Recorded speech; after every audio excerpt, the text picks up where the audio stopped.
2005. It was the year of Kitzmiller versus Dober.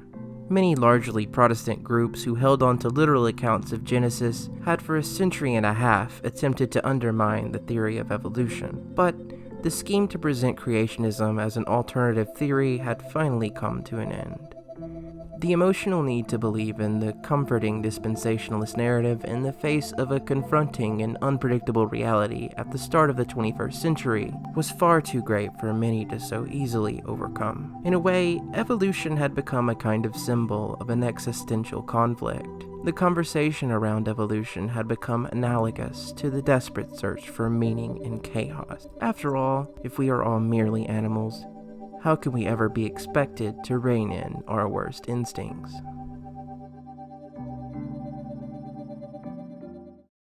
I hope that intro isn't too cumbersome or awkward. I know this video is supposed to be about Spore, but I wanted to help to frame my experiences with the game, and also set up some themes we'll talk about later. See, 2005 was also the year of this video. It was a presentation on a game that, while it had been referred to in the media previously as Sim Everything, was now being shown off at the Game Developers Conference as Spore. In essence, Spore was a collection of simulators and editors. It included an early Pac-Man-esque cell stage, an open-world free-roaming animal sim, further RTS-style tribal and civilization stages, and another free-roaming space stage, where players would fly around and interact with other intelligent races in a spaceship. Many details were clearly not totally fleshed out, but overall the game was considered a very exciting reveal. Spore had been in production since 2000, but no one in the general public had seen its scale, nor its multiple gameplay styles or unique dynamic systems. The main appeal, of course, was in its many procedurally generated worlds. It boasted an infinitely replayable galaxy that would be different every time, but with a logical and realistic set of properties that the player would need to adapt to. You would go from a single-celled organism to a spacefaring civilization through increment changes to the player character that the player would be in control of, and that the game would cleverly orchestrate itself around. They would demonstrate if you put a weapon on a tail, the creature would use its tails to strike, that it would eat from wherever you put its mouth, and move based on how you shaped its skeleton. It was a riveting idea that used evolution as a gameplay mechanic for getting to trial and error construct a creature through successive generations. That is, until they were, in essence, fully evolved and could begin creating more advanced societies. Even talking about it now, the game is still extremely fascinating in concept. I read and took notes on the origin of species as a teenager in my free time, so the idea of a game about evolution was crazy to me, partly because it just made it seem so normal. Evolution really wasn't a revolutionary idea in the 21st century. It was something the creator of The Sims, a game even my aunt played, would make a game about. I honestly found it so cool, and listening to Wheelwright speak, I was enamored with the idea. I remember seriously predicting that Spore would easily become my favorite game of all time. Reality is often quite different from expectations, though. Many people would go on to criticize how different the final game was from these early demos. In fact, lamenting what could have been is by far the most prominent sentiment in the comments section to this day. Here's the thing, though. While you might think I'd feel the same, and while I'd love to get on board with snitching on the capitalist executives for ruining what could have been a perfectly good science-oriented game, I just don't fully agree. But before you unsheath your katanas, I don't think this demo is actually as different from the final game as people would say it is. I think the main problem is a bit different, and it's that this idea in the abstract is so incredibly transcendent and amazing, and full of potential. But anyone can have an idea. Anyone can imagine the perfect dream game that somehow combines everything anyone ever wanted and executes it all perfectly. Delivering on that is a different story. This game as an idea was totally avant-garde, to be honest. It brought to mind a kind of interactable 3D gamified version of those complex evolution algorithms used in scientific research. It would be more than a challenge to make a slow, non-linear, emergent process into a sophisticated, well-paced, and mechanically sound video game. It would be incomparable to pretty much anything else.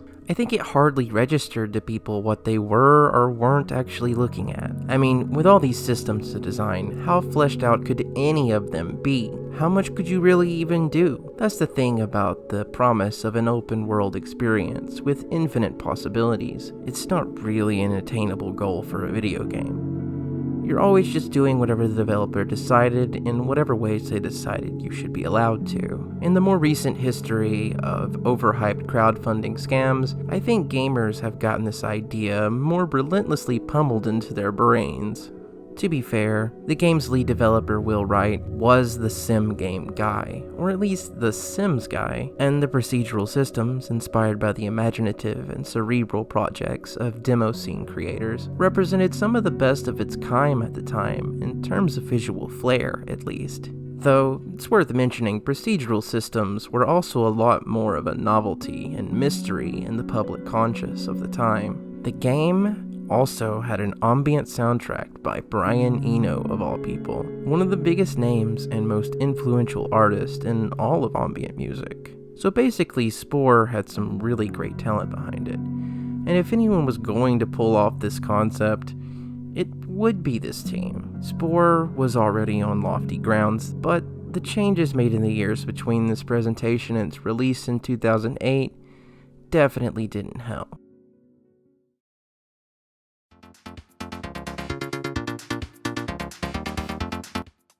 Namely, the game got a lot more cartoony. Lots of things in the art direction of the game and its promotional material shifted to a little more silly and colorful, as opposed to the more realistic look and coloration of the creatures and environments in the demos. Other design choices were made in this time, but most of these weren't contradictions of the earlier style so much as the demos, I think, misled people a bit.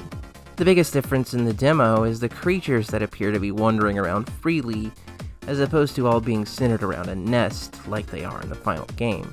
Really, it's not that big of a difference though. And in the final game, you can still find certain groups of creatures wandering far from their nest in such a way that might resemble the demo, so I'm not sure if it even is different.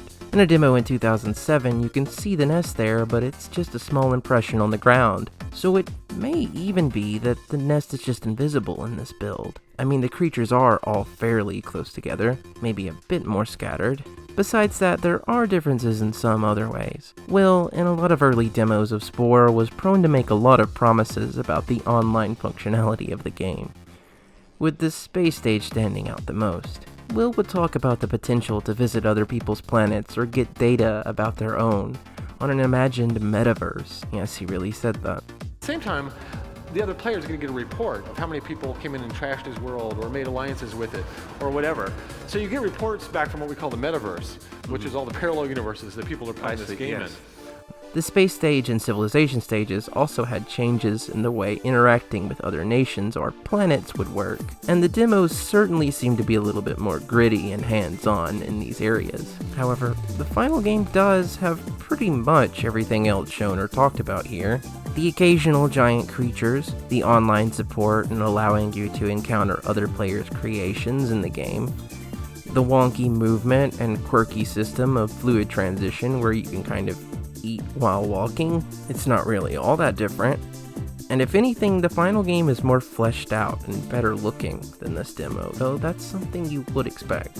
When you observe everything up close, aesthetically the game isn't really that different either, but the changes were enough, especially in the way the game presented itself, that it alienated a lot of the people who'd spent years waiting for its release. I really didn't know what to feel about it at the time, and I still don't. Still, it did fairly well at release.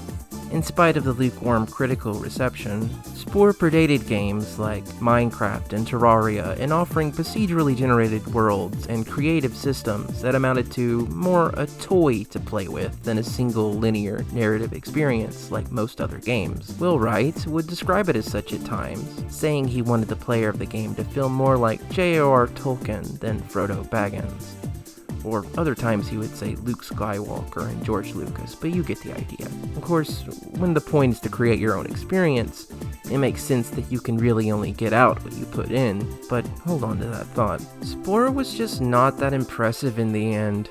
It certainly wasn't a sophisticated or educational experience, but even more so, none of the game modes, as different as they may be, were really fun to play. Going from clumsy controls and janky movement to the frankly low-quality RTS modes and then onto the space stage. The space stage is definitely the most unique and fun of all the modes, but it's still not that great. But what sells it is the potential it has to use its systems to make something unique and special to the player. Now, if you meet this creature in my place, this creature's in my space going, I'm really looking for a single woman who likes the French kiss with two mouths. Essentially, Spore takes the fun of character building and customization and makes that the sole focus of its gameplay. Will would observe how players of The Sims appreciated things in the game and connected with them more when they could help design them. It imbued those things with personal significance, and is something people like me often specifically play games for. There were some complications though. In the early stages of developing your creature, you can mate and make changes as often as you like. Even if you don't have additional DNA points to actually buy anything, you can add or take away parts that stay in your budget, and you can rearrange and reshape things to your preference. You pick up new parts as options in the creator randomly by killing and befriending other creatures, or finding these piles of bones all over the place. You can have a new generation change pretty much everything about itself from the previous one, with the only limit being on the mouths available, since those determine your diet and can't be changed after the cell stage.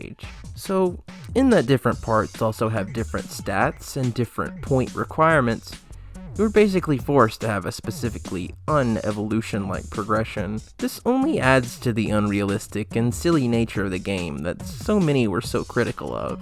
The cartoonish nature was something the game actually leaned into, with lots of simoleon babble and slapstick humor.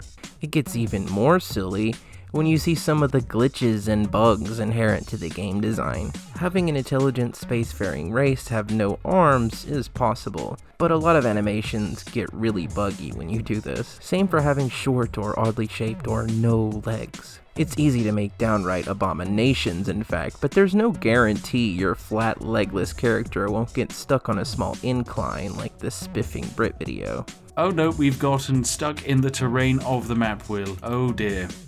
The geometry, in fact, often leads to situations where the physics flounder to compensate.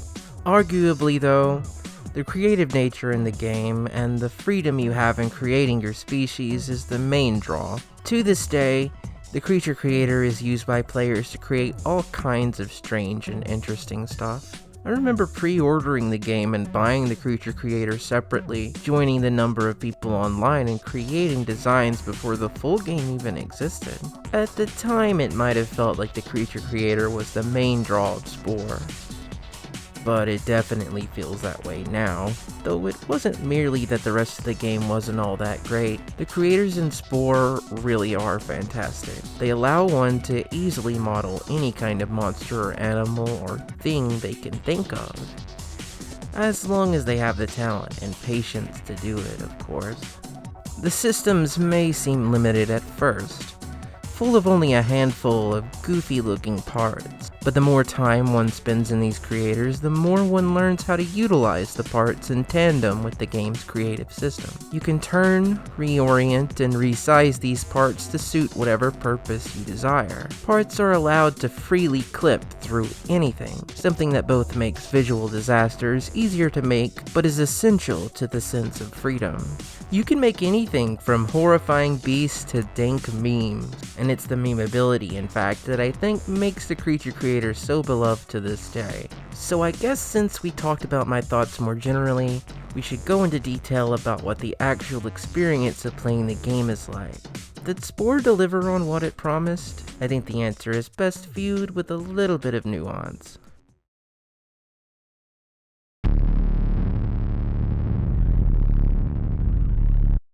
From the moment you boot up the game, you're treated with a little galaxy you can look at, and then you choose from one of the randomly generated worlds to get started. It'd be neat if there was an option to re-roll the random planets you were given, and it is if you save a game on one of those planets and then delete it. Either way, the presentation here is good. The music is mysterious and alluring, and it's cool to think you're viewing a zoomed out version of the game world. It stresses the vastness of the galaxy and the feeling of oneness with everything. Each new game world is but one tiny factor in a massive simulation. One thing I always found charming was how you could spin the galaxy around, and even got a cute little Easter egg for doing this. An Easter egg of the developers might seem tacky and lame, but it reminds me of other tacky and lame Easter eggs hidden inside of old software. Take, for instance, the Hall of Tortured Souls, or John Romero's Head on a Stick.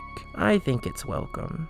When starting a new game, you can easily end up with any of the major paths you want, no matter whether you choose to start as vegetarian or carnivore. The game only cares about what your diet is, and what you've eaten the majority of by the end of the cell stage is where you're stuck for the rest of the game. This means that you can start out as a meat eater for half the stage, and then go pure vegetarian for the rest, and still end up with omnivore, even if you didn't unlock the omnivore mouth. It can be a bit of a balancing act, given how you kind of just do what's needed in the moment. You go for random bits of food here and there, and avoid anything too big or pointy. It's pretty simple. The visual detail of your creature slowly getting larger with time, and pulling the camera out further and further, thus pulling us into the background, is really cool. The way we can encounter things we previously saw towering over us is very cool. It seems intent on stressing just how much time is evidently passing here in our development. One thing this game is consistently good at, I think, is communicating scale. Whatever default cell you pick doesn't really matter. Almost all the cells have a mouth, a flagellum, an eye, or a pair of eyes, depending on how the one eye is placed. Placed together in the center creates one, while placing the eye outside the center creates two. This is how the part placement system functions in the entire game. Any part you place appears as one piece in the center or two symmetrical pieces on either end, though you can hold Ctrl A to place a piece off-center without having a symmetrical duplicate. All of this is to say that cells like this one are objectively the best kind, because its two eyes running horizontally are counted as two eye pieces, and thus you can sell one of them when the game starts for a small amount of extra points, without sacrificing your ability to see. This is actually something that the speedrun does. As you swim around, you collect parts occasionally, some that speed you up and others that help you kill stuff. If you fidget with the creators, you can do things like put parts on top of each other, including mouths. You can even place a spike going forward on your face so you can ram into things, though a spike on your butt is a great deterrent when things inevitably start chasing you. Depending on the difficulty, this mode can be pretty random and unfair, but there's no real punishment for dying. You just get born again with all the same stuff you had before. However, just because dying from being bounced around helplessly by enemies isn't a big setback, that doesn't mean it's fun. You are often at the whim of RNG in this mode. At higher difficulties, you can die very quickly, and larger enemies will chase you perpetually. In all difficulties, ocean currents and large groups of other creatures will keep you constantly wiggling about. It can be pretty frustrating, but at least it's brief and introduces you to a lot of the game's concepts as well as to the core gameplay loop. This involves racking up points from one of the group types, in this case the 3 diets, collecting parts, then evolving to get a little bit better. Each time you evolve, you can also name your new species, with your creature timeline showing you how many millions of years passed in each stage of your evolution. A lot of details like this might not affect anything in game, but they go a long way in making the process seem significant even when it isn't, like when you find yourself mating just to get a particularly insistent baddie off of you. This mode is hated by some people, but honestly to me it's kind of neat. I guess the main thing is the brevity of it. There's an achievement that's quite easy to get on all difficulties, and it involves beating this stage in 8 minutes. From the end of cell stage, you go straight to the creature stage, which generally takes about an hour or 90 minutes. In early versions of the game, there was an intermediate stage between cell stage and creature stage, so it clearly never got far beyond concept, and it's probably better that it doesn't actually. Instead, once you become a big enough cell, I guess, you spontaneously grow legs, and your creature and its family all giddily climb onto land. Or not, because you don't actually have to agree to grow legs, even though the game tells you to.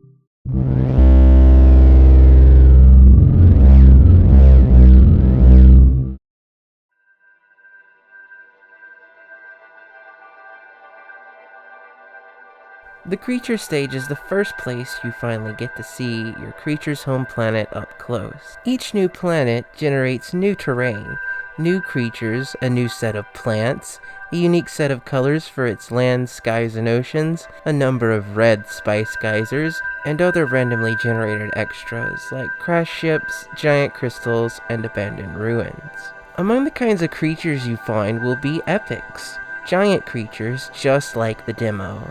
These will roam around and can kill you instantly. It's possible to kill one in this stage, but it's utterly pointless aside from an achievement, and is a massive waste of time that pretty much requires cheese, like manipulating the terrain so they get stuck, and you can slowly whittle away at their massive health bars.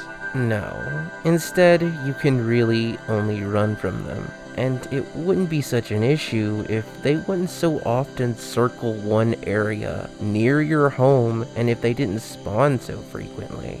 Luckily, yet again there's that old reliable trick of mating to get them to stop following you and reset to their original positions. It's a rare treat seeing one for the first time. They are definitely properly intimidating, but it's pretty pointless the 10th. Especially when you get those rare seeds where epics spawn all over the place and become a massive nuisance. This is a trend we're going to see throughout the entire experience of neat things becoming a nuisance on repeat experiences. Sometimes I think back to the people watching that 05 demonstration. They definitely seemed to find the big creature in that version really cool, but I have to wonder if they really thought what a creature like that meant. Maybe they imagined that one day Will's little tripod might evolve to the point it could take him on. Perhaps this would involve just improving their creature, or by learning to use tools. And technically, both are things you can do in the game, but the reality is a lot less breathtaking.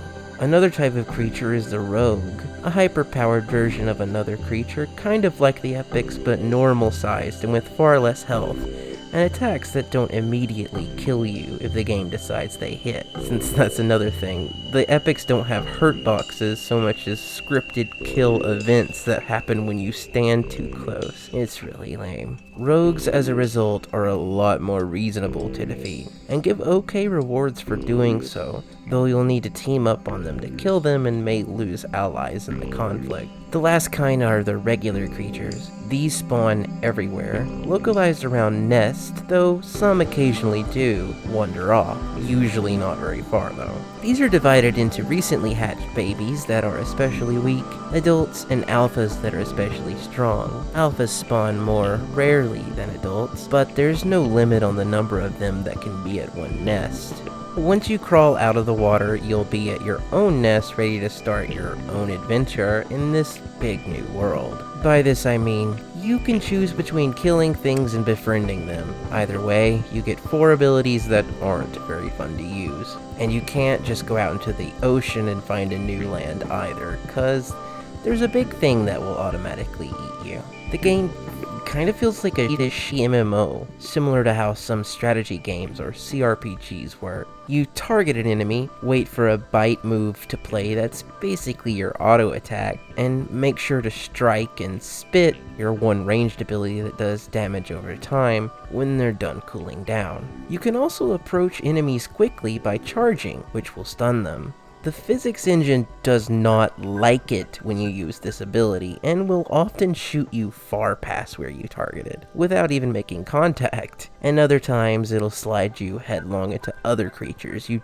didn't want to aggro. That's the thing, while killing and socializing give you points and eventually unlock new slots for allies who can join you in battle, only weaker enemies on lower difficulties can be steamrolled, taking them all out at once alongside your allies. This is unfortunate in that getting the combat over with faster is a main priority. For most groups though, clearing the nest involves trying to take them out one by one or in smaller groups to avoid being overwhelmed. It can also help to sneak, though there's no real concealment mechanic like in proper stealth games. You just press a button and become a bit transparent. Striking an opponent out of sneak does bonus damage, but regardless, I never find myself using it.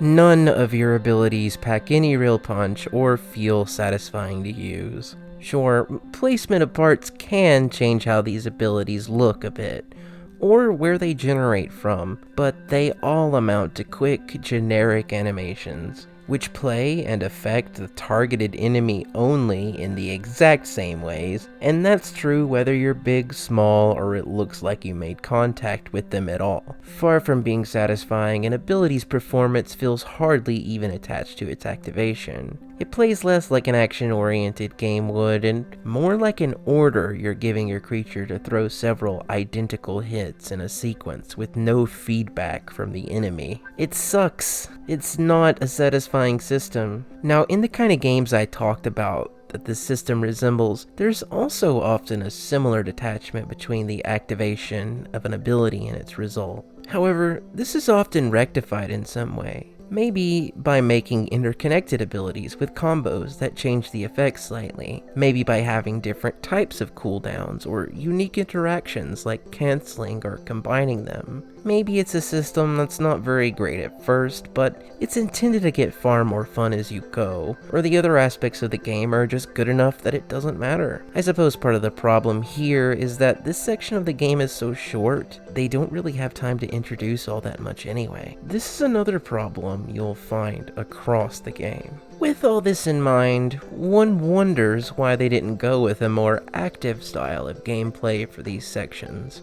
Or one would wonder that, if the answer wasn't obvious. In order to do that, they'd have to implement an entirely updated engine for this section of the game. And understandably, that's a potentially pretty tall order. It's an obvious challenge, and one that I feel would have gotten a bit more concerned during the development cycle if Spore were a recent release. At the time, we were too starry-eyed to see it. The unique qualities of the stealth sage don't get bogged down relatively as much by the engine, arguably because it's a very simple concept, and that's why I think it almost works. That, and the fact that placement and size of parts actually mattered in that mode, but this engine, set up to facilitate the later game modes that play more like strategy games, creates a particularly odd sort of friction with the world as it is being presented in creature mode. Socializing isn't much better though. It's just a separate, boring mini-game you have to play. Early on, it's far too easy. You just walk up, copy whichever of the 4 things they did within a very lenient time frame to make a bar go up. Once the creatures you target and attempt to socialize with start calling for assistance from their nestmates, it's harder, but in the worst way possible. More guys helping you makes your bar go up faster, but more guys helping your opponent slows down the bar significantly. Even at lower difficulties, it can be difficult, if not impossible, to befriend creatures that have a maximum number of allies helping them, even when your personal group is full. This forces you to either find a different group or find some way to separate them from each other, far enough so that their call for assistance won't be heard. That might be fine, but there's no good intended way to even do that. In combat, the spit is the only means one can sort of get enemies to aggro separately. It's complicated by the frequency in which your allies rush in and aggro the rest anyway though. At least you have the option. In socializing, the only way to separate them to befriend them is to just use your character to sort of push them away from the group or to use exploits, but we're here to play the game properly, okay? No matter how you choose to approach the creature stage though, you're always fighting the physics to do anything. Namely, it's in the momentum. If you don't have speed, it's an even bigger slog to play, and you get hung up on all kinds of geometry. But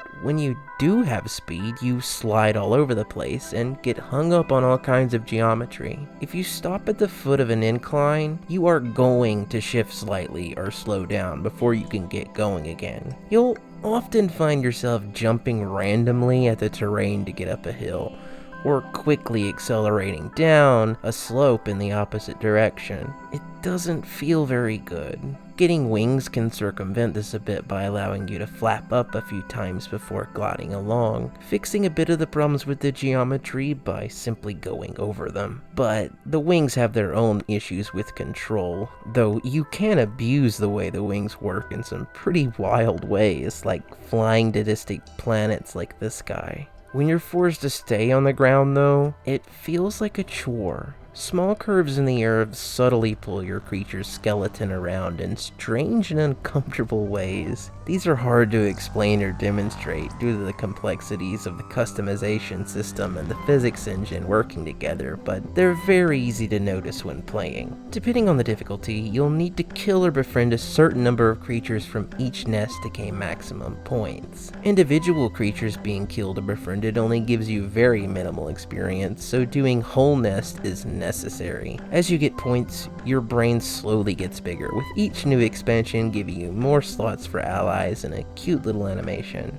After the first of these expansions, your family will migrate to a new nest, and you'll have to find it, and they may do this again at a random point later on. You'll want to make sure you use the points from the really easy encounters the game gives you fresh out of the ocean in order to make yourself a bit faster by evolving before your family decides to move. Otherwise, this first trek to a new home will be extremely painful. I've honestly done this before and literally just restarted the game. Anyway, a few other random things might happen too. For instance, a UFO might show up. This will just be a random ship that flies back and forth and sometimes abducts a random creature. I've never seen it do it to the controlled creature though, which is understandable but kind of disappointing. Another random event is in the meteor showers. In both of these events, a bunch of loud crap plays and all the critters around you panic and run around. This is not a good thing. If you're trying to socialize, it's not possible until the event ends, and while it can facilitate killing things as families separate and become distracted in the chaos, often one or more creatures from a nest will die, be abducted, or wander far away. This will make it impossible to get the max point bonus from befriending a species until you wait for them to return or for them to lay more eggs. It's not like meteors can even hurt you, it all just feels really hollow. Another thing that can happen is sometimes, when coming across a nest, all of them will be inside these strange, gross-looking pods, and will be impossible to interact with until later. This is also not a good thing. Are these events kind of cool to experience? Well, much like the epic creatures. Maybe? At first. But once you realize how few tricks the game really has to offer, they become a bit annoying. I do like the vibe the stage has. I like the music most in the later stages, but the creature stage is kinda cozy. There's no way you'll collect all the parts before you're finished maxing out your points, so if you're looking for a new specific part or trying to get them all, this is your only shot. You gotta go find some bones. But I don't mind being here most of the time. Sometimes I even like to see what kind of creatures I'm neighbors with. I mean, they're kind of cool sometimes. You'll note though that having briefly touched on creature customization early in the video, I haven't said much about it now. That's honestly how I play the game. I don't think about how I look in creature stage because it's too hard to enjoy customizing without all the parts I want to have. Not to mention, in needing to have the highest tiered stuff for the sake of the gameplay. I'd always prefer to have something else that just looks better or closer to what I envisioned. The game intends I make do with what they give me, but I just don't care for that. I'd rather min-max for the sake of this mode than end the mode by going around collecting all the parts I want. After all, whatever I change my creature into will be what I play as for the rest of the game. I screw up the whole evolution idea of the game even more by doing this, but that's how I like it, and it's not like the game was realistic otherwise. I mean, as far as I'm concerned, the fact that I feel this way is a pretty solid indication that the stat system just doesn't work. It could have possibly been forgivable if things had been implemented better, but the main issue goes so much deeper. Make no mistake, there's a total lack of any real feeling of weight or response in so many different areas, but it translates onto the customization in a very unfortunate way. You can be massive and shiny, but be stealthy because of some little twigs on your back. You can have max strength because of your mouth and hands, but be shrimpy. It's definitely not what I would call a smartly designed simulation. And this next part, it's even worse. If you have allies in your party at the end of creature mode that aren't your species, they will become your pets in tribal stage, and you can get some food from them, and that will help ease into the stage a little better. In this particular playthrough, I didn't have all my offensive abilities. I lacked a strike and a spit. This doesn't matter once everyone in your team has weapons, but makes killing creatures for meat at the start of the stage harder. I could get some food from my pets, but I didn't start with any of them either, so combine that with hard mode and, well... Tribal stage is simultaneously the worst designed and hardest of all the stages, in my opinion. It functions more like a typical sort of RTS. You command a small group of your kin and can again either kill your enemies or befriend them. I'd say the combat feels a lot more appropriate this time, but it doesn't. In hard mode, it's important not to save unless you're sure you're in a place where you can still potentially beat the game. You have to reload a save if you die, so if you just save before you're overrun by enemies, you'll soft-lock your playthrough. Of course, you can always take a creature you finish creature stage with and start a new playthrough at tribal with that creature, but you'll lose all that previous data. This is exactly what I ended up doing, after dying or otherwise resetting over a hopeless situation 15 times on one seed with my Afghans. I started a new hard tribal stage with them, died several more times, but eventually did manage to finish the stage. Hard mode here is a no-holds-barred clusterfuck of RNG with very hectic gameplay that requires a lot of luck, as enemy tribes will attack you very often. Regularly, they will do this while another tribe is already doing it. Here's a clip of me being overrun by 3 tribes at once.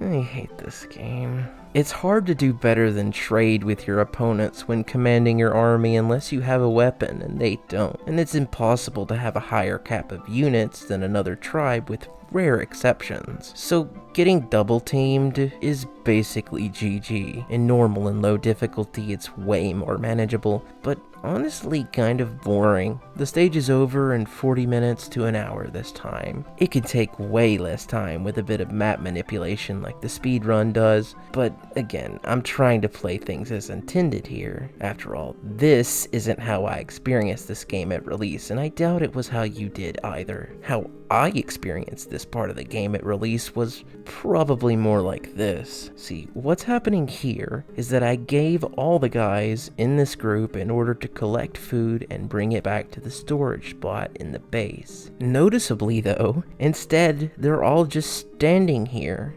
Why is this? Well, it's because this guy is blocking this guy's path. But this guy is trying to follow behind this guy, while this other guy just has a seizure because he's supposed to fall in line behind the other guys and doesn't want to be rude. So you gotta point him away.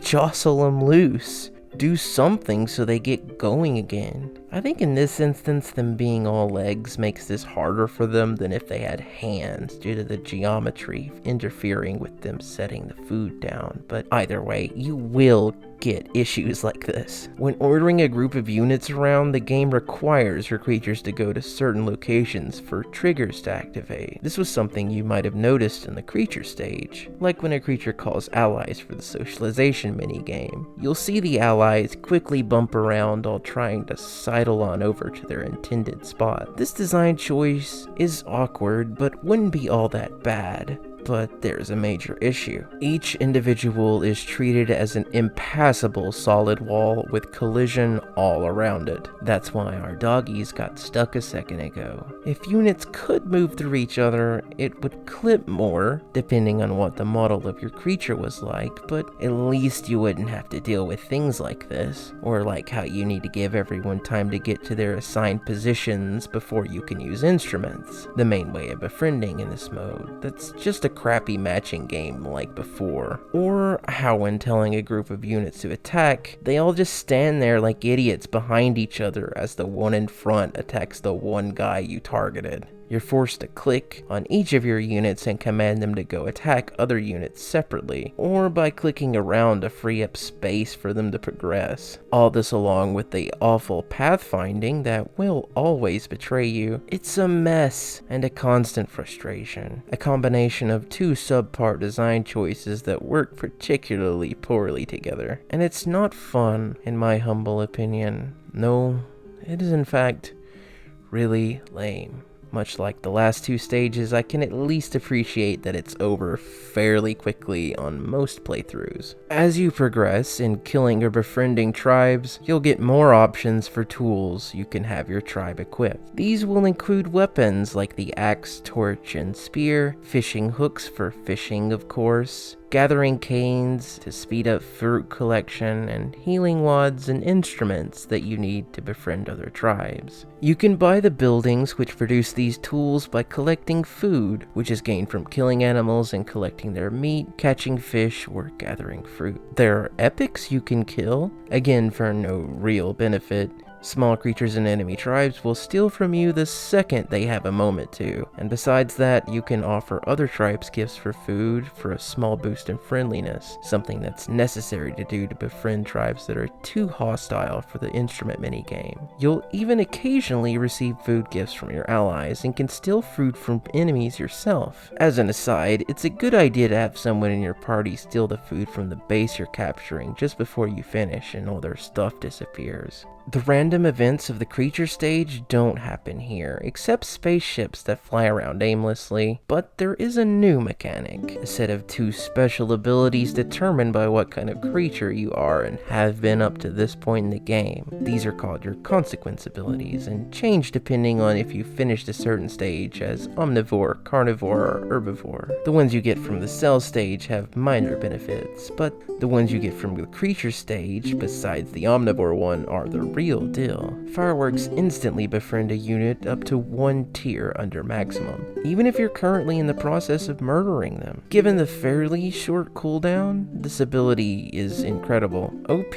honestly. Firebombs are more balanced, but still a very welcome addition. They do decent damage to all enemies around your chieftain. The chieftain is your toughest unit and is needed to perform consequence abilities. She can't pick up tools, but her staff works as a fishing pole and gathering cane, and she's needed to lead your group in the instrument minigame. She also can't be spawned by consuming food, which is how you get most regular units, and instead will respawn if she dies after some time passes. So that's the basics. You get some food, make some babies, give them some tools, and head out to do your thing. Each tribe conquered or allied advances you along the path to the end of the stage. At times, seeing your little guys going at it can be pretty cool. I like how they all dance around and play music if you click on the fireplace with all of them selected. Yet again, the game's hindered by bugginess though. I don't know if these spinning axe attack animations aren't working properly because I don't have arms, but they aren't supposed to look like that, I'm guessing. Throwing spears is effective, but awkward, as pressing the activation button for that animation has your guys quickly dart away, then throwing their spear. I prefer the buggy axes, honestly. In some ways it feels more natural than the creature stage, but in other ways even more weird. It doesn't feel satisfying. I didn't even mention the outfitter, which allows you to equip stuff onto your creature for bonuses, because it's dumb. You start the mode and immediately use the points it gives you by default to buy everything you need and to max out all your point bonuses. The only thing it really offers that's new is the ability to give yourself a silly hat. Which is fine, honestly. I just don't know why it even bothers giving me stat bonuses if I can get them from the very start of the mode. Seems kinda pointless. Tribal stage is the worst, being arguably the least engaging and least creative of all the game modes. It's the absolute bare minimum of an RTS. Imagine you're playing Age of Empires and you only get 10 units of one soldier type, that you kill other tiny groups of identical enemies for the whole game, that instead of placing buildings as you pleased, you could place 6 in predetermined slots, and that there's only one kind of resource to collect, no random events and nothing to research or unlock, that everything is annoying and buggy, and that the designers clearly worked pretty hard to find some way to make the act of directing your army as uncomfortable as possible. It would drive you crazy. That's why Tribal Stage drives me crazy. Luckily, once you do complete the stage, you get to go to my favorite part of the game, and that's the part where you get to spend a bunch of time in the creators.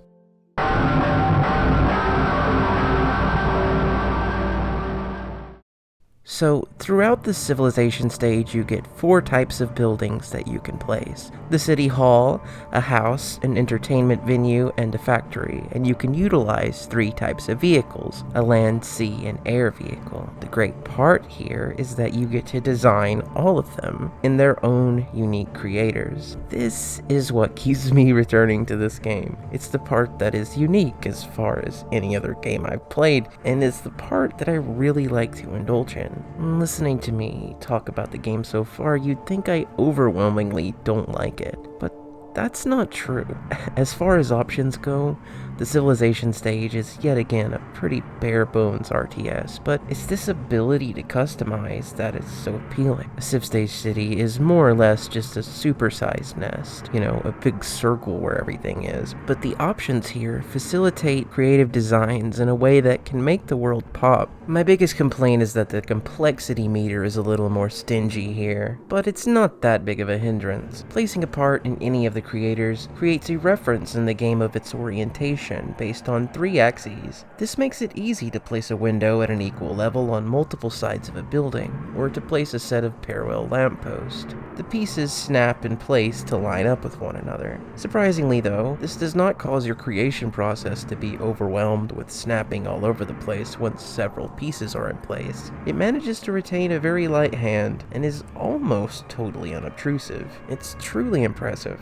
Between the ability to copy color and texture patterns from other creations, the variety of textures for the depth and complexity they can add, and the easy-to-use, free-to-clip system of part placement, these creators work about as well as they could to streamline the process and make it feel good to make things. It's not that I love to design any of these objects specifically. The appeal here comes from creating unique and interesting aesthetics. The system presents you with an opportunity to create an entire world for your species to live in, with just enough unique bits in each creator designed to inspire certain directions without weighing you down. Here is where you can create not just some buildings and a few contraptions, but an identity. If you want to understand how I feel, let's take a look at some of my creations. The camo wolves of Puppy Casa, for instance, love standing out in their environments. They prefer block colors, especially, and being green, that means lots of red, but they also love to add in a bit of orange and yellow, and their inverses as well. They mostly live in tightly packed cities, in apartments jammed into little strip malls. They work in futuristic factories and go out to eat in fancy restaurants and towering canopies. Their world is ruled by conflict though, and this is mirrored in their tendency to drive armored dune buggies, sail in beefy barges, and fly in bulky quadcopters. Their city hall is based off the College of Winterhold for its defensive-focused design. The zine doges of Papesia live in quirky, scenic buildings with colors straight out of the girls section of a Hot Topic in the late 2000s. Black, white, pink, and purple, mostly. Lots of stripes and shiny rainbow things. They're vegetarians, of course, and they hold big music concerts in their cities. Their vehicles are all stark black. Their cars might look like oversized RC cars, but all of their vehicles are sleek and intense. The typical Afghan of Puppy Cuddy, on the other hand, loves shades of blue, and they cover everything in a gaudy gold trim. Their city halls and factories are all business, but have more than a bit of flair, and they love massive outdoor venues. Their vehicles are all built for speed first, but have appealing color palettes, and their city streets must be shaved flat for the sake of their little Formula One cars that they so like to drive. Now, maybe you don't think any of my creations look good or are that interesting. Maybe you question if the worlds I've shaped for them even count as aesthetics. I mean, they aren't fully reliant on familiar designs, but then again, this is Spore. It's a unique game built with a lot of silliness and color, so why not make my guys with a little silliness and color? Maybe you don't find the Phaedrakian's odd combination of Buzz Lightyear colors and semi-brutal design to be a coherent style. Maybe the Borzoodles of Pup Home and the Puppies of Oregon and their Disney-inspired styles are stupid to you. Maybe you don't like any of these guys, and you're wondering why, aside from a few birds, a weird flesh spider, and an elephant, all the creatures I make, and in particular the intelligent ones, are dogs. But you don't have to wonder that.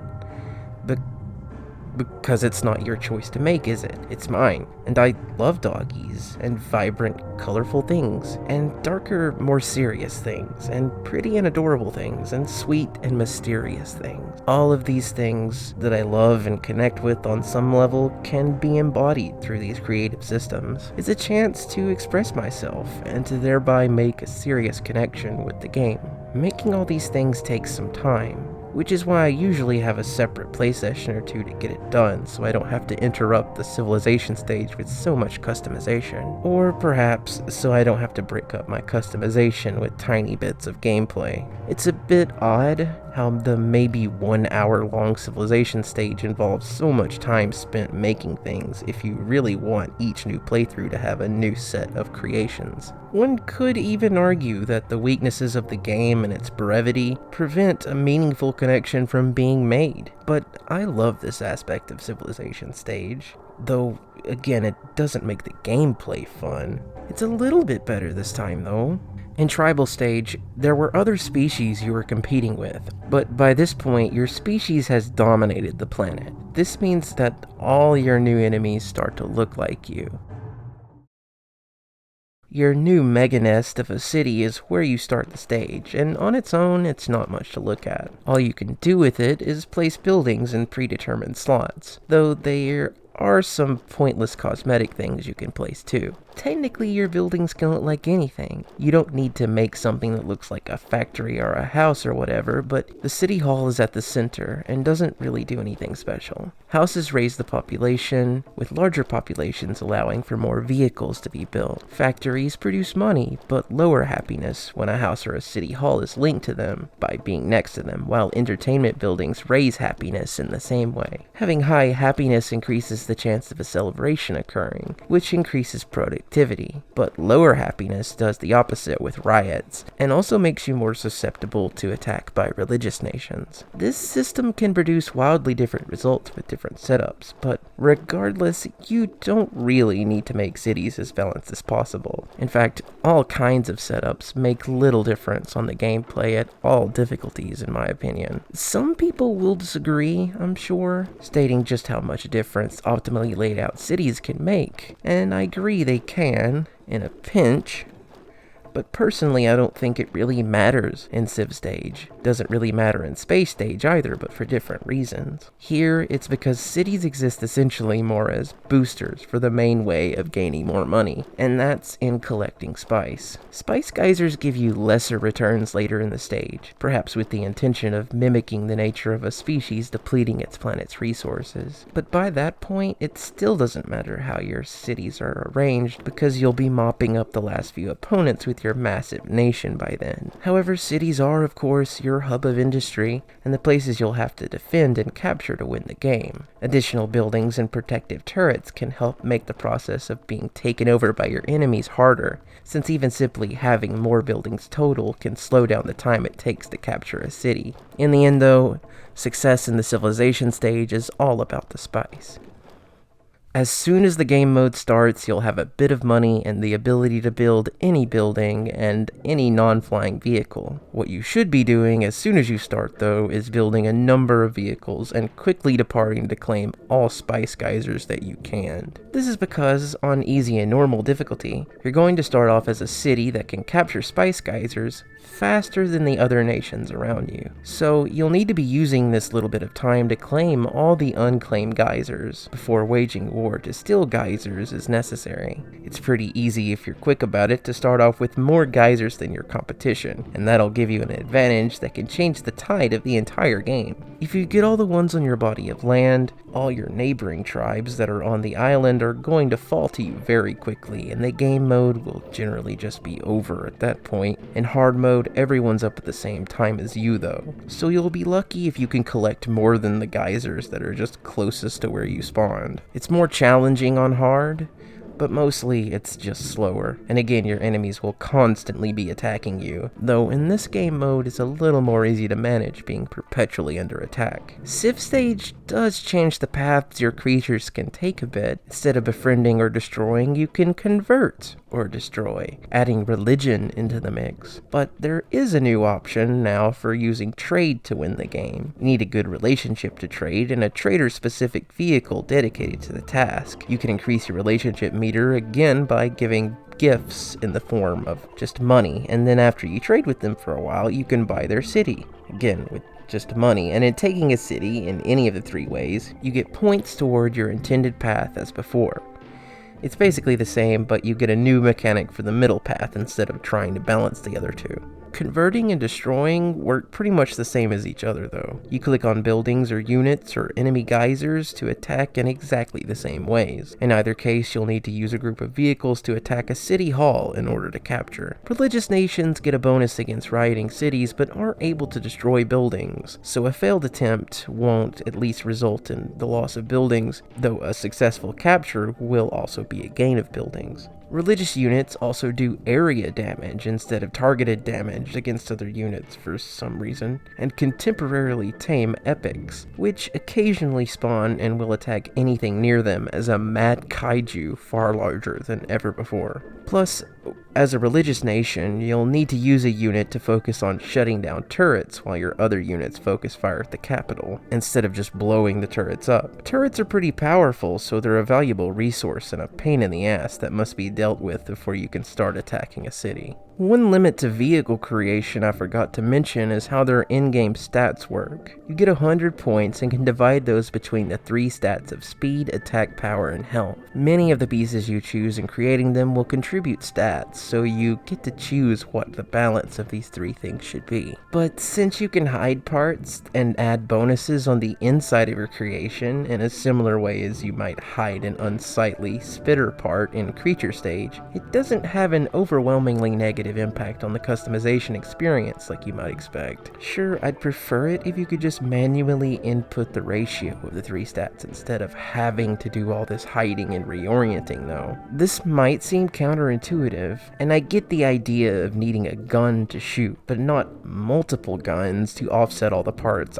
I added that just so happened to give health and pulled my ratio in an unintended direction. It's annoying. A certain part may seem as though it were intended to be bulky or load-bearing or aerodynamic, but you'll get these points no matter if said part is being used as a major part of the whole or a random detail. It's just a bit inconvenient, and again, not a smart simulation. As you capture cities, you'll get the option to use boats if you capture a city with a dock, and it's generally pretty lucky to start in a city like that. Boats are the only units that can capture spice geysers at sea, and they're comparatively stronger than land vehicles. You can get planes after taking 4 cities, which are even stronger but can't take any geysers. Your consequence abilities are back in this mode as well.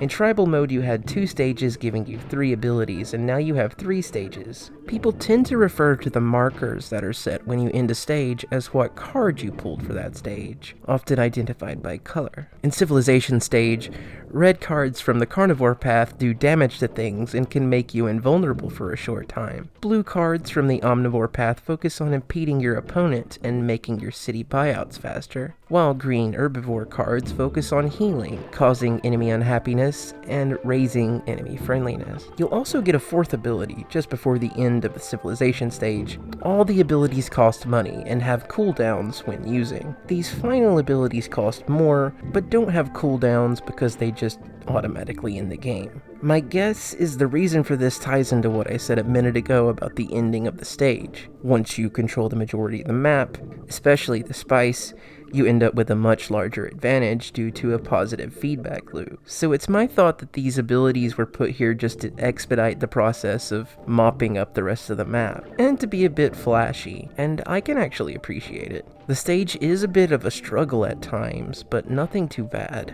Again, RNG can royally screw you in a variety of different ways. When you attempt to communicate with other nations, you'll bring up a little screen that you can see their reactions, and these are kinda cute. Although there's very little in the way of dialogue choices. A successful attempt at starting trade with someone calls for an immediate shipment, and rejection insults your tawdry goods. If you want to compliment someone for a tiny relationship boost, you say you admire their wide tracts of land, and if you want to insult them for the opposite effect, you say they were descended from limbless space slugs. I kinda admire the irony of the last one. In real life, some people say similar things about other races and nationalities, but you saw your creature's evolution up close, so the absurdity of the statement is highlighted. There's clearly a lot of personality and love put into this mode, but yet again it feels as though I'm playing a much more limited version of something else. It's impossible not to notice when something is purely objectively feature lacking when compared to other similar games of the time. Clearly, Spore was spread very thin, and all the stagers suffered from it.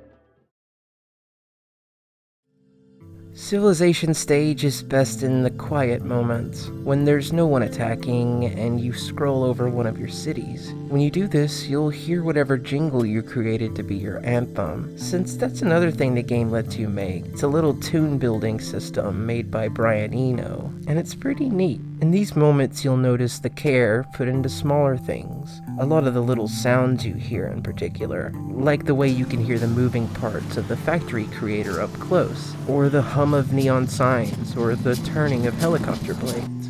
If you zoom in on the city, you can see your guys doing all kinds of wacky things. Each city, much like each vehicle, has a path it falls into, between economic, religious, and military, and this changes what you can sometimes see your citizens do, from having public brawls, religious sermons, and game shows. The city streets aren't very detail heavy or anything, but these things are really welcome. You can catch your guys throwing rocks and garbage at religious units that attempt to take over the city, or catapulting out of destroyed vehicles to their tragic deaths. They're ever so fragile little things, crawling all about as they do. I hope they find ways to enjoy life. It's in moments like these I remember that this game is called a God game. God games don't necessarily fall into only one genre. It's more about the idea of what you control in the game and how you control it. In most games you control individuals, armies, maybe even civilizations, but a God game is usually larger in scope. In some, like the original God game, Peter Molyneux's Populous, or his later games Black and White 1 and 2, you are literally intended to be a god in possession of supernatural powers. In Spore, what you are is a little more unclear. In God games, there is also often some kind of autonomous population to look over. This is another thing you'll find in many games. But in games like Spore, the player role is not as dictator of their population, but a steward of them. They, in a way, feel like your children. And like children, you cannot control what fate has in store for them. You can only direct them through it as best you can, helping them cope by pressing the button for the nuclear option. But before I talk any more about the philosophy of Spore, we still have one more stage to go. You get one more creator, this time to decide what your spaceship will look like. No stats to worry about this time. Then you set out to explore the galaxy.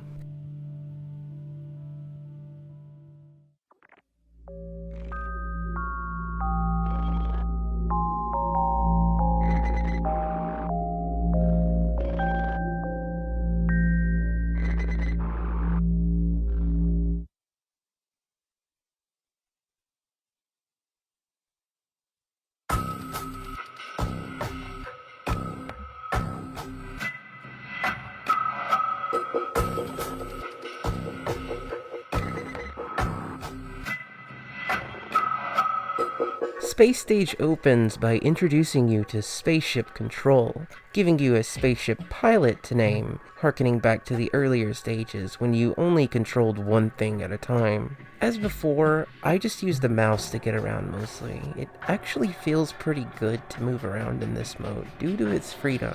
You'll get weapons and other abilities to protect yourself from ships that will shoot at you regularly in this mode. But besides that, you have a scanner to take any object and tell you about it, and a beam you can abduct things with. Even your own guys. It's very common to move your mouse by mistake and fling things you're abducting all over the place. So watch out, because any creature you drop too fast will die, and it's pretty strict on how far and fast they can drop. In a way, it's a bit annoying because it seems they die far too easy, and it does make beaming things down more tedious. But who am I to say there's not way more momentum at play here than I'm realizing just looking at the tiny models. In fact, I like that things die so easy when you drop them. It emphasizes just how irrelevant the life of an individual feels at this point in the game. I mean, by this point, you've gone from controlling one little guy to an entire planet's worth of little guys, and those guys have rendered themselves meaningless in the face of something they created, something that is far more massive and powerful and important than they ever could be. They will not decommission the huge, costly ship over your untimely death. They won't even change how any of the systems work. You are just another soul stampeded over in the march of progress. The main players in this mode, besides the existential dread, are your race and the many other intelligent races of the galaxy. As you move from planet to planet, you can pick up signals and follow those to talk to new societies. These will interact with you in a similar way as the civilization stage. It's not got a huge amount of dialogue this time or anything, but I love a lot of the little things they can do and say here, actually. In particular, this one voice that sounds like an extremely overly enthused middle-aged woman. She just squeals in joy and laughs at everything you say, and is so giddy. It's like she's just really impressed and excited to be talking to the spaceship pilot. I just love her. Anyway, there's a lot more personality in this mode in general, and this is largely because of archetypes. Each race you encounter, and your own, all have an archetype. For other planets, these will be random, but for yours, it will be based on the kinds of cards you pulled in previous stages. You still get consequence abilities in this stage, but archetypes give you an additional ability. Or actually, I think technically it's that each creature has an archetype that itself has a philosophy, with philosophies giving you powerful abilities. These will do things like summoning a copy of your ship to help fight, or immobilizing your enemy units for a couple minutes. The best one is Shaman's Return Ticket, since it lets you teleport back to your home planet at any time, which that really helps when exploring. On the other hand, it's really expensive relatively to buy out planets when compared to the cost of buying out cities in the previous stage, so Trader's Cash Infusion ability is pretty crap unless you want to spend some time farming cash. Two of the abilities, Zealot's Fanatical Frenzy, which causes a planet to instantly convert to your empire, and Scientist's Gravitational Wave, which destroys every city on a planet, are both really powerful, but they go against Galactic Code. The Galactic Code is a set of rules all races are expected to follow, especially pertaining to how conflicts are settled. These rules outlaw excessively cruel or destructive means of warfare. Going against the code makes everyone around you really upset and disappointed, losing lots of relationship points. Because of this, I don't like to do it unless someone really annoys me. There's also a bomb that you can buy that just straight up blows up a planet. Obviously, it's not acceptable in the galactic code either. In this stage, you now have 12 consequence abilities. Almost all of these are pretty cool and useful in their own ways. Some are as simple as giving your ship stat bonuses or reducing the cost of buying certain items. Others change the values the game uses for determining the frequency of certain random events. These I like the least, as their benefits are less obvious, if they really help at all. The best one is probably Gracious Greeting, which you get by getting a green card on Tribal Stage. This makes your initial relationship with races you meet better. Red cards are generally all really good in this stage, but my favorite is the blue card from Creature Stage, because it makes space travel a little faster, and I'm all about that. You can end up with lots of different possibilities here, and I like that this is part of the game. It gives you a chance to make a sort of build. I don't like that getting specific cards requires you to memorize what different cards you're aiming for on each stage, as I feel that just bogs down the gameplay. In playing through the stages, it shouldn't feel like I need to adhere to some standard for a certain result. It might make more sense if these things were more directly related, but nothing about finishing Cell Stage as an omnivore logically should give my creature an inherent advantage in negotiating spaceship equipment prices. Still, it's not a big issue to just ignore it and see what you end up with naturally. You might get a less optimal build, but it's fine to play the game with a lighter touch this way. I mean, they are my babies after all, and I love them how they are.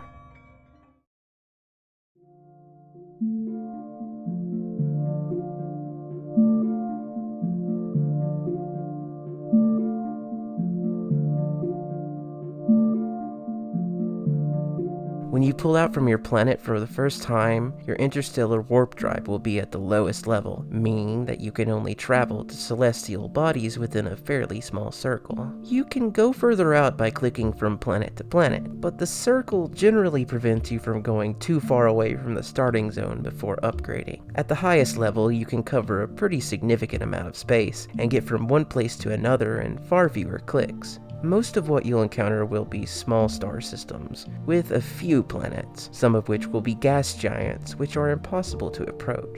Some star systems will have two stars orbiting one another, and you can also encounter black holes that will spit you out at different points in the galaxy, provided you have a special item for it. Protoplanetary disks don't do anything, but I still love that you can find them, because they're pretty. All these are good examples of Spore's better qualities as a space simulator.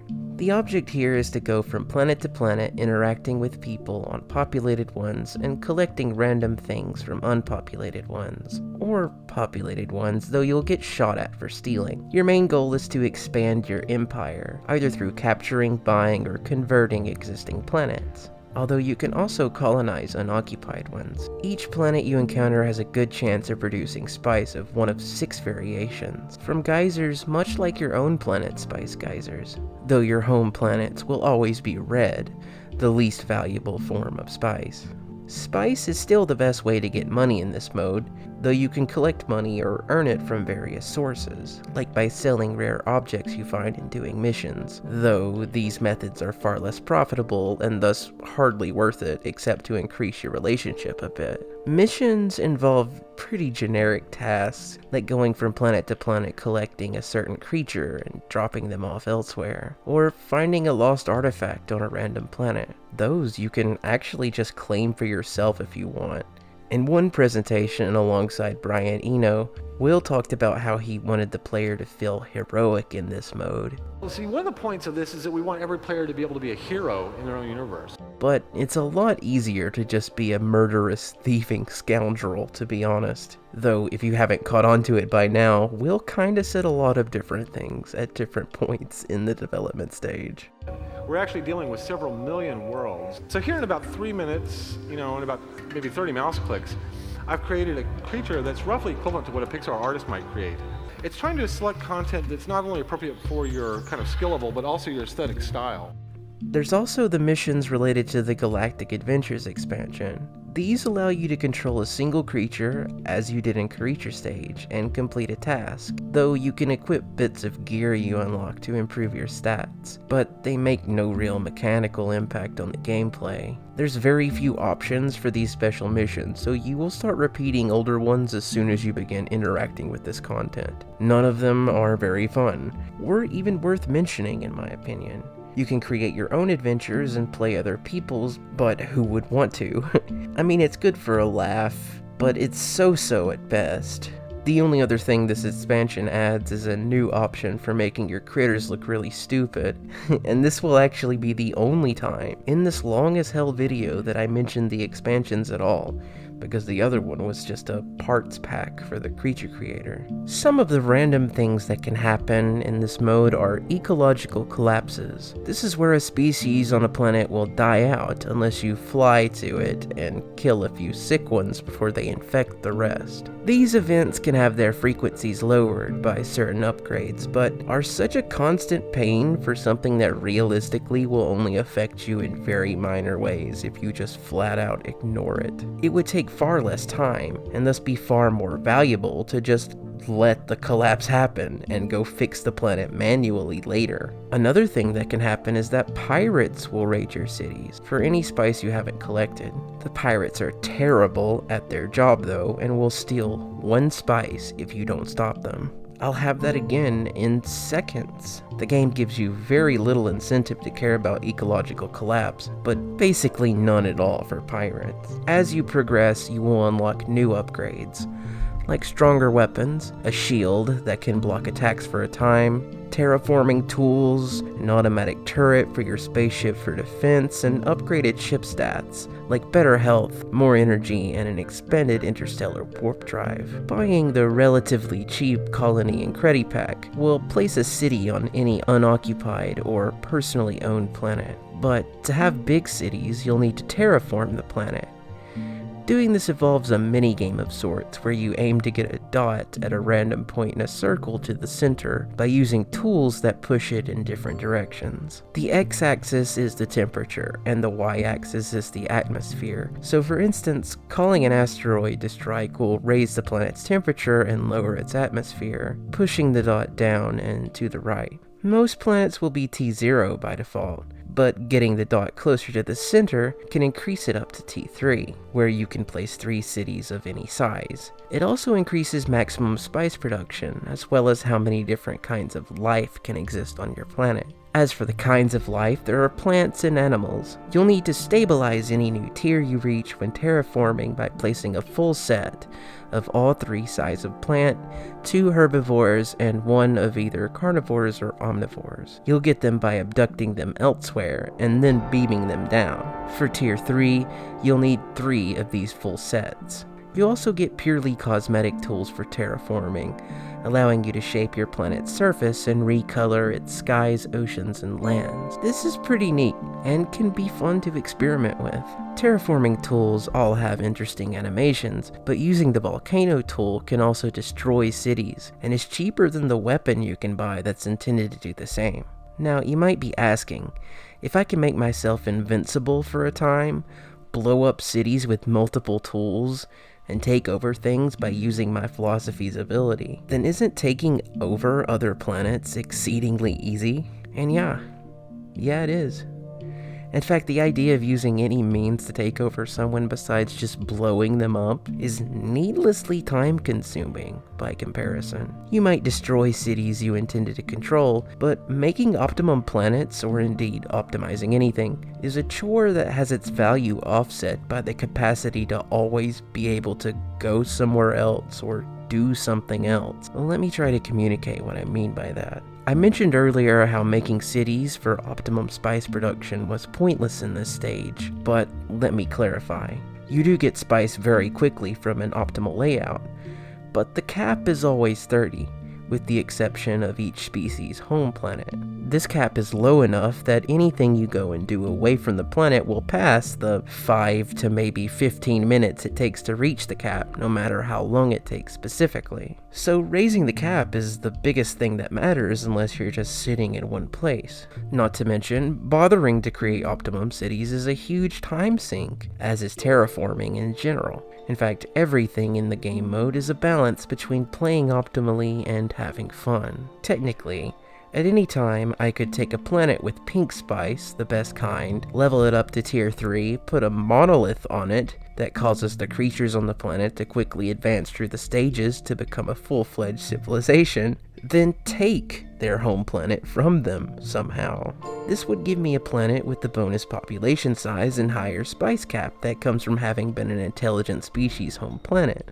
This is all totally doable, and with optimal cities, I could get a large amount of money in no time. However, setting up more planets could technically itself grant me a higher cap and faster rate of production. So how does one decide to go get more planets or just optimize the ones they have? Surely, at some point in the lengthy process of maxing out a planet, you're going to want to stop and do something else. It's boring to look at one thing for too long, and so doing what's optimal is challenged by the need to do something else, and vice versa, as doing anything that isn't optimal is inherently questionable. There's a kind of cosmic horror that happens when placed in a truly limitless environment, or even an effectively limitless one like this. Part of it's in the fact that nothing will ever truly be finished. You can always expand further or improve what you have. You can always sit around and try to rack up an absurd amount of money. You can always fly from place to place, blowing up everyone with weapons gained from your vast riches, and no one will be able to stop you. You can fly back and forth between a set of planets with good spice value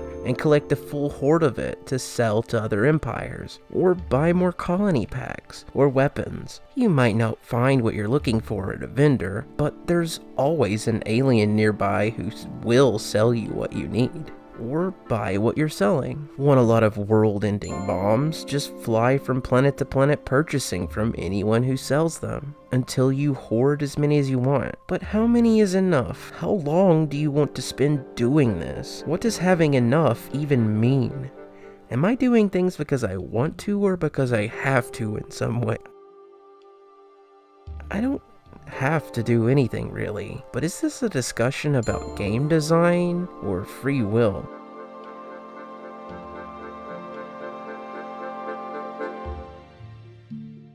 Indeed, any answer one can give for why did I do that thing or why did that happen is merely an abstraction. I didn't just decide to play this game because I like to play it. I did it because of some confluence of biosocial processes, ego needs guided by hormonal and cardiovascular reward mechanisms. Serotonin affected my brain, my levels of oxytocin or endorphins rose. But even that's an abstraction, because why is it like that? Why did we evolve this way? Why do we exist? I might have got up this morning because of the chemicals in my brain, but my brain only exists because of the chemicals present at the beginning of the universe. Am I losing my mind? I don't even want to talk about it anymore. The point is that everything in this game is utterly meaningless. But then of course it is. It's a video game. What am I expecting? Just hurry up and go sell that spice already. You need to make room for all that spice you need to sell.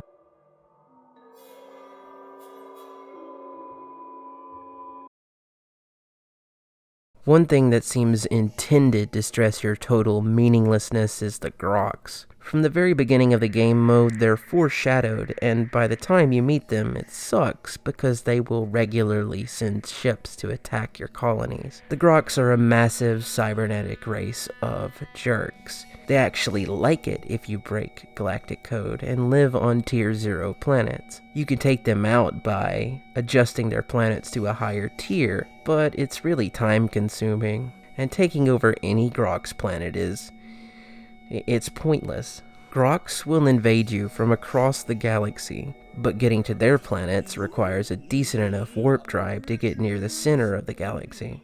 The groks take up a massive amount of planets near the center, something like 5,000. I tried to put a decent dent in their army, but it just takes too long. Far too much time spent repeatedly doing the same things over and over. Even so, a handful of people really have destroyed the Groks, and if you do, they stay dead on all future playthroughs. Those people have done this legitimately though are just insane, and I fear what they may be capable of. In a way, I kinda do get it though. The Groks, as I said, seem intended to make you feel powerless, a foe far too great for conquering to even be worth it. What would the point even be? You'd certainly have to kill more sentient life forms than anyone else in the galaxy ever could, even the Groks themselves. And they kill everyone or are hated by everyone. Through stacking a number of relationship bonuses, you can befriend the Groks to get them off your back. But if you do that, everyone else in the galaxy will hate you. It's frustrating in a way, but then I understand the game trying to stress this theme.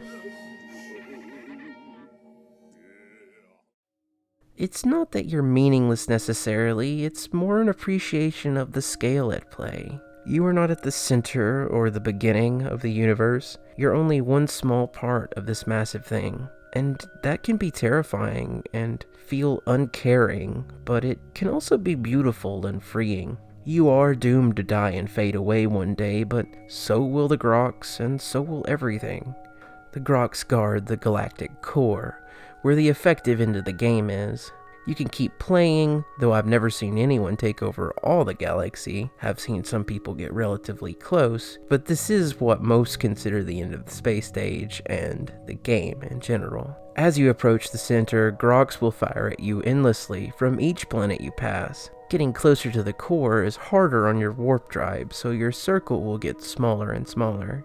This will make it harder to predict what other planets you'll be able to travel to next, in order to keep making progress. As long as you're moving, they won't be able to hit you much, if at all. But it's still a good idea to bring some heals, plus you'll definitely need energy refills. You can even colonize a planet or two on your way just to talk to your vendor and refuel, but don't expect to keep these stranded worlds for too long.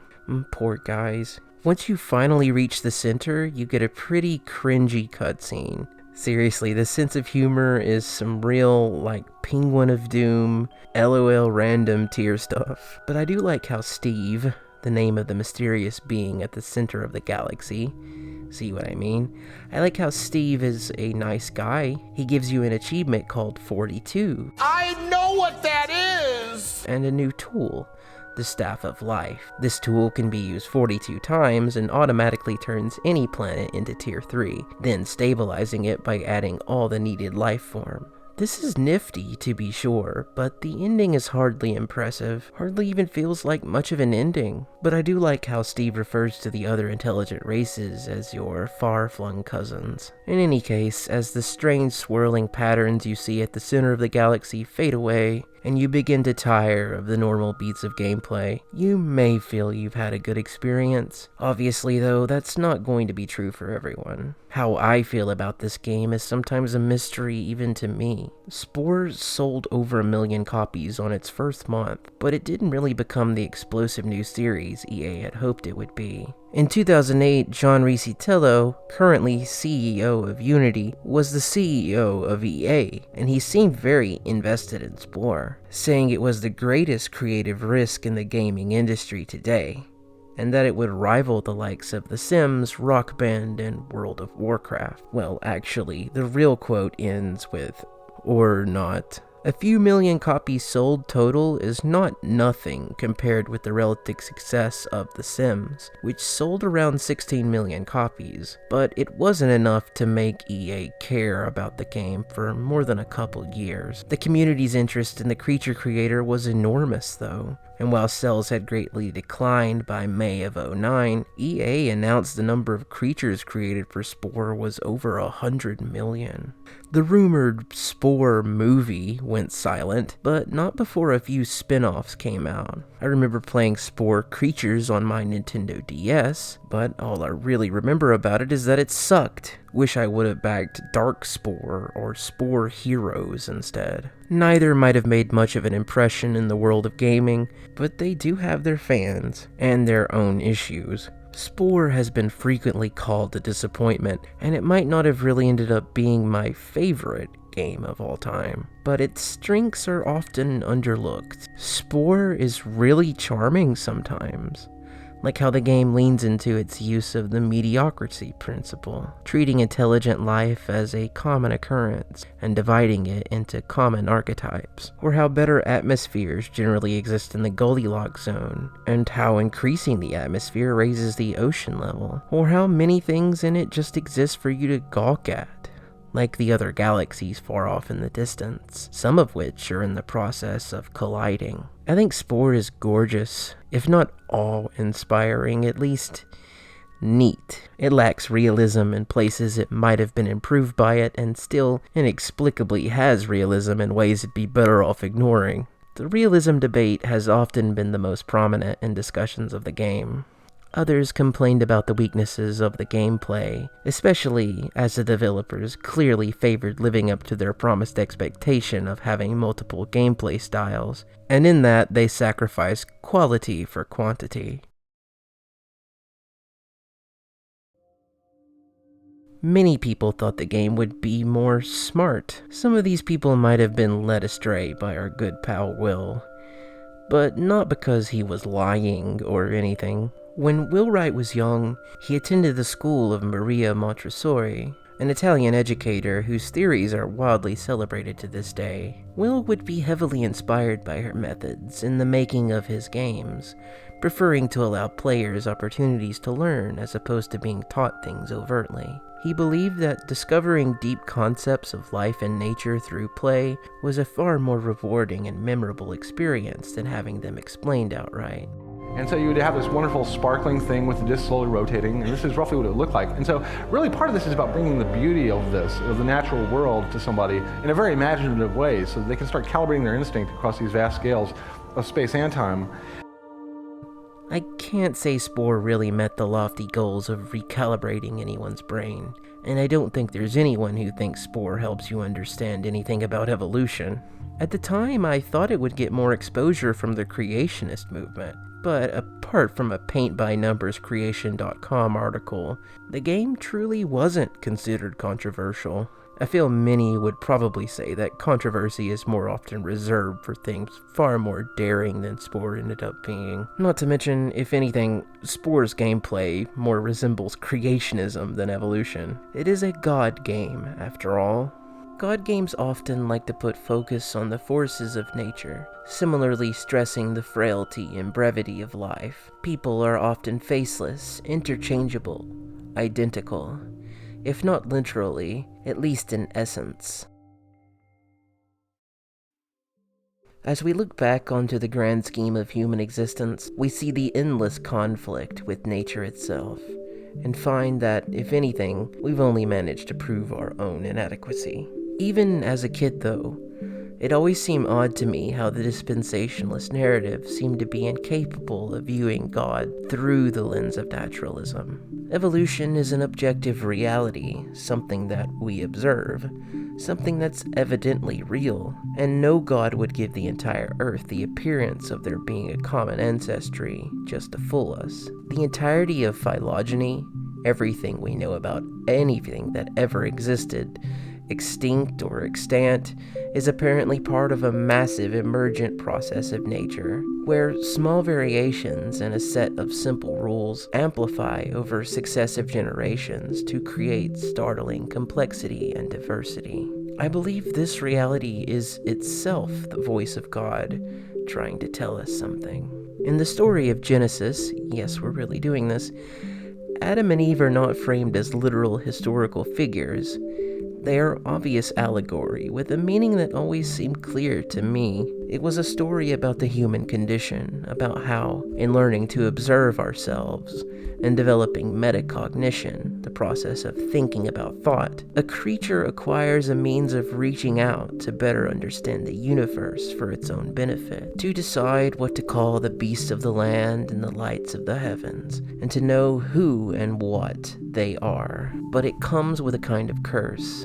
the knowledge only gods possess, and that is the need to decide what is wrong and what is right, to not have our actions merely determined by instincts and based on our whims, but to have the responsibility of knowing what we should do. This, of course, is an interpretation, but the story clearly wants to teach you something that it doesn't necessarily say outright. I commend Will Wright for trying to make something of value, something that truly could teach you about deep concepts of thought, to create a toy that desires and in fact requires your input, foster a real connection, with the hope that it will make an impact on any who care to engage with it. I might not find a lot of Spore's experiences particularly enriching, but I do appreciate the soul of Spore.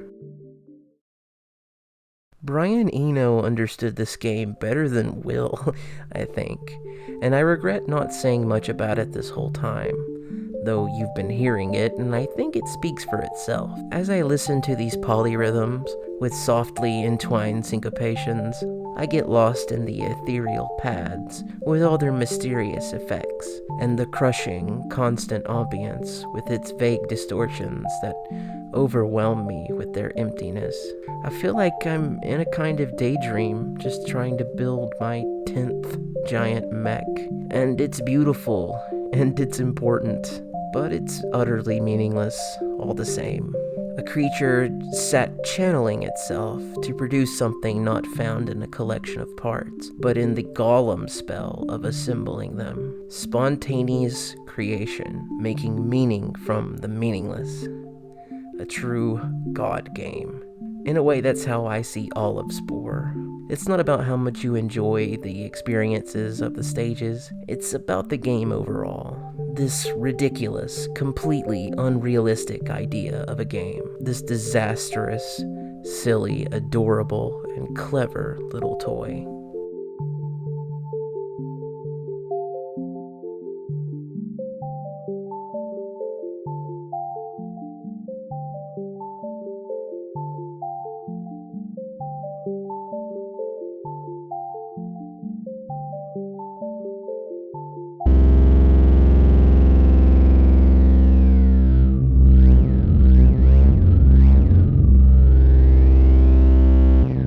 This is the creature I made, which is in fact a creature which reflects my own conclusions about what might be very common variations on humans on other planets. I call it super sapiens because what it is a Homo sapiens. Our species is Homo sapiens, but one that's actually improved. There are a lot of things about us which aren't perfect. We only have 2 arms. It'd be better to have 4. An eye in the back of the head would be helpful, and we just wonder why evolution did not produce that.